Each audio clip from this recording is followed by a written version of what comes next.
Oh my gosh, I'm so excited about this conversation today. Thank you so much for being here today. Thank you for having me, Sarah. When I found out about you, I was like, we're going to have a conversation and we're going to talk about it. So you are the founder of Lovescaping. Yeah. Talk a little bit about Lovescaping, because I feel like I could probably do no justice to it. What is Lovescaping? So Lovescaping is a philosophy of life and a method for learning to love.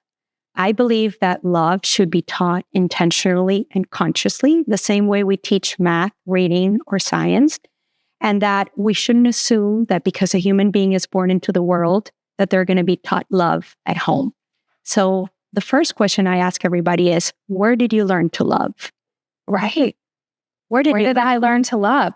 My mom, my birth, from the womb. I don't know. That's a really great question. Yeah. I never really thought about that. It's in me. Yeah. And it's an unusual question, a rare question, right? Right. Because the assumption is that we're going to learn it at home, maybe with a loving caretaker, right? And if you're lucky and privileged, you will have that experience, but not everybody has that opportunity. What happens if you grew up in a home where you are told that you're loved and you're abused, right? And you grow up thinking that love is abuse. So we need to start there. So to make love a conscious action that we teach in the world, because I believe the root cause of all the problems in the world is absence of love. I could not agree with you more. I actually really love this. And we're going to say love a lot. I feel like we're going to say love. I love. So you are the founder and CEO of Lovescaping. It's an organizational and educational framework dedicated to teaching love in action. And I'm so passionate about what you're doing. And I can hear it too in your voice, like this is who you are. And you embody love. And your mission is really to help others feel love and showcase love, right? So I want to talk a lot about kind of how you got started, what this movement is, what the plans are for Lovescaping, but to get started, like this is a global movement. Yes, this is a global movement. Yes. You have impacted over 4,000 students, yes, 500 parents and caretakers, and 400 plus educators. Yes. So this is no like easy feat. But you are a woman on a mission to teach and help people find love and give love. That's right. How did you start that? I love that you use the word movement. And, it is the work of my life. It's my life's mission and purpose. And it really started way back when I was born. I'm from Venezuela. And my first teacher of love is my oldest sister, who is a differently abled human being. I call her a natural lovescaper.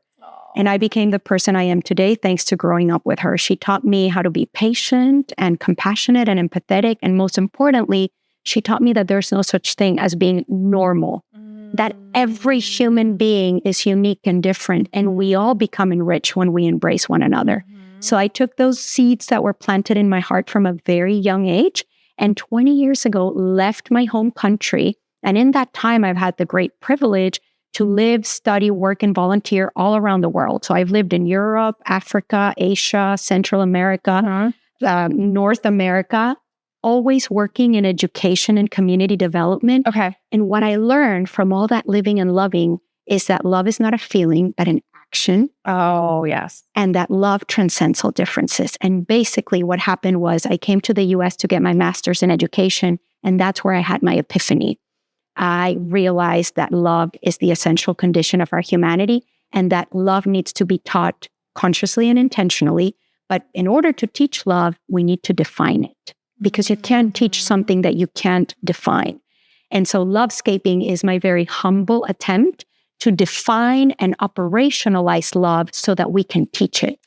I love this because, they say like all things are healed through love. All things are created in love. All things are XXXX, fill in the blank, through love or love. And I truly do believe this. And I love what you're doing is like for some of those A-type personalities out here, or the people who need to like put it together in a systematic formula. You built this because typically love is a feeling. Love is a thing. Love is a inner working of a thing. And you're like, no, there's more to it than just that. Exactly. And in order to really embody it, you have to you have to feel through it. But let's talk a little bit about what some of that like operational framework looks like. What is that? What is this? So it's based on 15 pillars, Okay. and they are pillars, values truly that I identified. I basically did a research project of my life Right. to uncover what were those ingredients that made love possible across all these different places. Exactly. And I was going to say, because you were like the perfect case study in that you've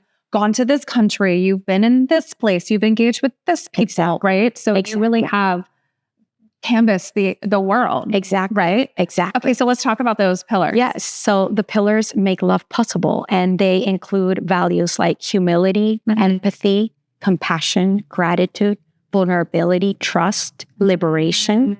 Love liberates. That's one of the hardest concepts, I think, for a lot of human beings to grasp. Love is not jealous or possessive. Love actually liberates, and it gives you wings to fly higher, whether you're a parent, whether you're in a relationship. And so these pillars that I'm mentioning are teachable. You can learn how to be empathetic. You can learn how to communicate. Communication is a pillar. How do I express my feelings and my needs? So there's an actual method for learning the pillars. And when you practice all 15 of them, you become a lovescaper, a practitioner. I love that of love in action. Yes, I love it. How did you come up with this word, lovescaping? It was in college when I was finishing my master's, and I wrote a paper that I titled Love, where I put this framework together, and I coined this term lovescaping as a result of working together. It's like landscaping. It is. In landscaping, we're pruning and chopping and cutting and planting and watering and doing all the things. So we're doing this in love. It's an intentional cultivation of love. Love has to be done and practiced with intentionality and with self-awareness. And it requires us to also unlearn. So really, where do you start? Gonna say that. Yeah. Where do you start? By asking yourself that question. Where did I learn to love? And what is love? How do I show love? How do I practice love? And then contrast that with lovescaping and its pillars and see, where can I do better? How can I be better? How can I embody this pillar? And it's hard work. Sarah, that's one of the things, actually, my mission is also to debunk this idea that love is fluff, because love is the opposite of fluff. Yeah. In fact, love is the hardest work there is. That's right. Fear, its antithesis is easier, right? It's much easier to love that with so fear. much. Right. Yeah. Think about it. If you're a teacher or parent, you yell, you threaten, immediately you get what you want. I want my children and my students to listen to me because they respect and love me, not because they fear me. That changes everything. Do you find that when you're taking people through this work, the frameworks or the pillars, probably they're like, okay, I got that one. I can do that one. Okay, that one. And then they're like, well, I don't know about this one. Or the trauma comes out or these innate learnings from growing up or their experiences, lived experiences they didn't have choice in or whatever. And so is that where when you're approaching the framework, do you generally say, all right, let's start with the easy ones and let's master those? Or no. Okay, you got those. Let's go to the hard ones. What does the process look like? So there's a very intentional way in which we teach the pillars, and they actually have a very specific order because one enables the other. That's right. Other. That's right. Right. And actually we start with humility, because if you are not humble and if you believe that your way is the right way and everybody else is wrong, you're never going to have empathy and step into the shoes of others. So humility actually is the openness, the opening of the heart, the opening of the mind to unlearn where necessary, to become self-aware in order to practice all the pillars. But as you said, the Pandora box is open, right? And people start to realize, you know what? I never learned to love. They have these real, breakthroughs where they realize I never learned to love. And so now I have a method for learning to love, so I can do better. I can be a better mother. I can be a better spouse. I can be a better teacher. And so it's my favorite thing about what I do is witnessing the healing that happens, the breakthroughs and the healing that happens when humans feel connected. They feel like they belong, and they gain these tools to really grow their self-love and their love for others. Heck yes. I love this so much. So you're teaching this framework in schools, in workplaces, in jails. Yes. You're teaching this in community spaces. There isn't a place that it cannot reside, right? That's right. So talk a little bit about how the concept is here. You develop the pillars. The framework is ready to go. How are you engaging in these spaces? How are you finding people that are like, you know what? I get this. Come on in. Yeah, come on in. where are you finding I don't want to say clients because it's not even just clients, but how are you finding the places in which you're residing? Yes. So most of the work that we've done up until now has been in schools and districts. So we work closely with districts. We are approved vendors with districts. They bring us in. We have developed a robust curriculum for pre-K through 12th grade. Oh, I love it. So students are Lovescapers, and for teachers, for parents as well. We also have an online course that is self-paced, so that any individual that listens and hears and wants to become a Lovescaper or learn more, they can take the online course and really work on their pillars on their own. But it's been word of mouth. That's how we've grown, Sarah. I mean, I started this in 2018 with one pilot program, testing out the curriculum, and now I have a team. And we've grown really because of experiences, because of people saying Lovescaping changed my life. And so they recommend us.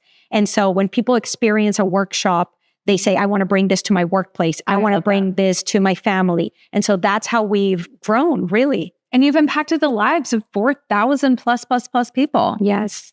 Talk a little bit about your retreat. So I know you're moving into retreats. Yes. And professional development, which I love because truly it is and can be for anybody. Everything down from baby, right? So elementary school kid, I say baby, but the young ones all the way up to the ones who are aging and ailing and on their way out. Yeah. So how do you now incorporate the retreats and professional development? Mm-hmm. For us business owners. Yes, absolutely. It's how do you build a culture of love in action at your workplace, right? And there's a need for, first of all, knowing how to manage your emotions. We're emotional beings, right? Yeah. If we don't know how to self-regulate when we get triggered, when we get upset in the workforce, we need to learn how to manage that, how to self-regulate so that we can respond instead of react. Absolutely. So these are all skills that are needed everywhere, not just as a child, like you said. And so really the beauty of the Lovescaping framework is that it's adaptable to any community. So if it's in the workplace, we go through a process that's been very intentionally developed that makes people, learn these tools, but also we tailor it to the situation, right? So if you are working in a company versus you're working in a community center, of course, the situations or the examples or the role plays that you will be engaging in will be different and tailored to your needs, but the tools are the same. And I've seen the same impact in Fortune 500, companies, to jails, to community centers, parents, because the common denominator is a human being. And where there's a human being, there's a need to be heard, valued, and embraced. And these are all skills that we can all work on. We can all improve as human beings. We're not just, set in stone. We can always be better and do better. And that's what Lovescaping does. During these retreats, it's really a time to connect and bond. So it's great for team building, great for culture building. Love it. And great to, take tools and practices and you can then continue how you start your meetings, how you set up agreements, how you confront, how do you deal with conflict, right? All of these skills that are so core skills, not soft skills, core skills. We cover them all. And in that practice, people are also bonding because you're being vulnerable. And so you're building trust. That's great. And you're practicing honesty. So say someone wants to do you have ambassadors? Somebody, how do we get this out? Right? We need ambassadors, Sarah. We have ambassadors. How do you get this? Because I can only imagine that part of your mission is to empower and change and move the lives of whatever that number is. Do you have a number? Like a number, XX number of people or infinity people. Yes. And surely it can't be just you or just a team, right? Right. Why is what's the plan to blow this thing up? Yes. I need help. I've been, like I said, I started this by myself. Now I have a team, but really we've been growing slowly and we need ambassadors, people who have a platform that can help us amplify this message because our work is so important and so needed that I want to Lovescape the world. I really want to take this everywhere. And I think every human being can benefit from this. And so I'm in that process of really just putting myself out there, even having this conversation with you so that more people can learn about it and help us and support us, recommend us, bring us to your workplace, bring us to your home, bring us to your school. But we need more support in that regard. That's an area that I'm growing in. So if somebody is like, hey, this is resonating with me. Like this whole conversation, I've come through this, or I want to be an advocate for this, or I want to take the program. Like, how do they get in touch with you? Yes. So follow us on Instagram at Lovescaping. Very easy. And lovescaping.org is our website. You can find all our resources there.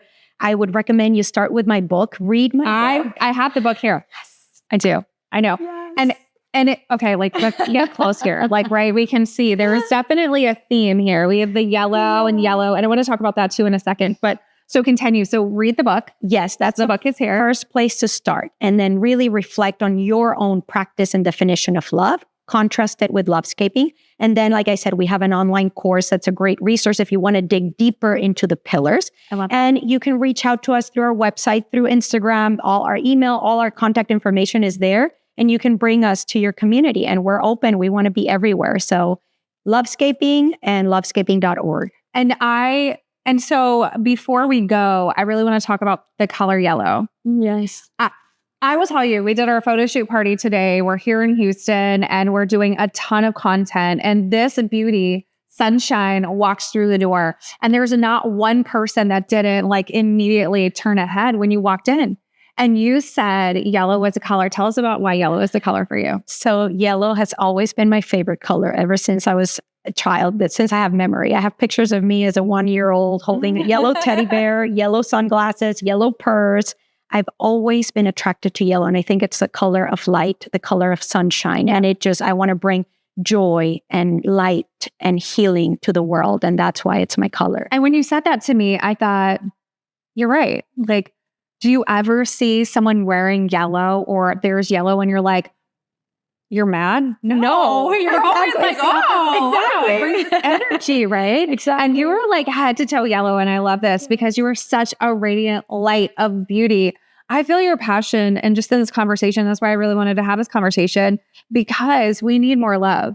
Yes. We need more healing, and we need to be able to move through this. So this really is just the beginning. Noah's so excited to get through and support you and really introduce you to our community and anyone else out here who maybe is listening, who is resonating. Like, let's get you connected with them for sure. Thank you, Sarah. Thank you. It's been such a pleasure to speak with you. Thank you. Thanks for being here.